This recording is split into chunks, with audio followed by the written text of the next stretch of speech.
بسم اللہ الرحمن الرحیم۔ السلام علیکم۔ تیسرا ٹی20 میچ جتوانے والے محمد نواز نے آخر کیوں محمود اللہ سے معافی مانگی؟ اگر آپ کو مزید تفصیل جاننا ہے تو اس ویڈیو کو لائک کریں، شیئر کریں اور اسپورٹ کے حوالے سے کوئی بھی اپڈیٹ آپ بھائیوں نے جاننا ہے تو پھر آپ اس چینل کو سبسکرائب کر سکتے ہو۔ دوستو، سب سے پہلے بات کرتے ہیں بنگلہ دیش کرکٹ ٹیم نے پہلے بیٹنگ کرتے ہوئے مقررہ 20 اوورز میں 7 وکٹوں کے نقصان پر 124 رن بنائے، جس میں محمد نعیم نے 47 اور شمیم حسین 20، اس کے علاوہ عاطف حسین نے بھی 20 رن بنائے۔ پاکستانی بالر کی بات کریں تو محمد نواز نے 1 اوور کے کوٹے میں 2 رن دیے، شاہ نواز دانی نے اپنے 3 اوور کے کوٹے میں 24 رن دیے، ایک کھلاڑی کو آؤٹ کیا۔ محمد وسیم نے اپنے 4 اوور کے کوٹے میں 15 رن دیے اور 2 کھلاڑیوں کو آؤٹ کیا۔ حارث روف کی بات کریں تو انہوں نے اپنے 4 اوور کے کوٹے میں 32 رن دیے اور ایک کھلاڑی کو آؤٹ کیا، جبکہ افتخار احمد نے اپنے 4 اوور کے کوٹے میں 13 رن دیے اور وہ وکٹ سے محروم رہے۔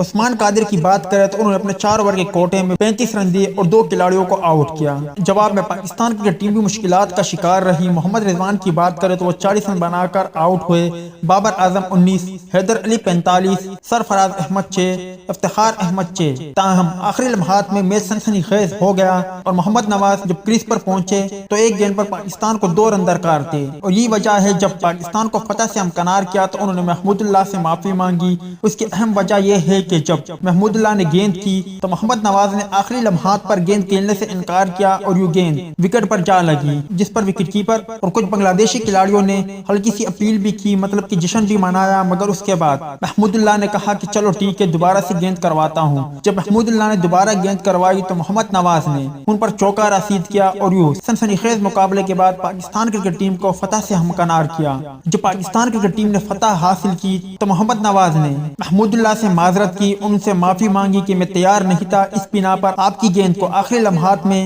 نہ کھیلنے کا فیصلہ کیا، جس پر محمود اللہ نے بھی ہاتھ میں لایا جیسے کہ وہ بھی مان گئے کہ ایک کھیل کا حصہ ہے۔ جس عجیب و غریب انداز سے گیند کو چھوڑنے کا فیصلہ کیا، یہ منظر بھی سوشل میڈیا پر خوب وائرل ہو رہا ہے۔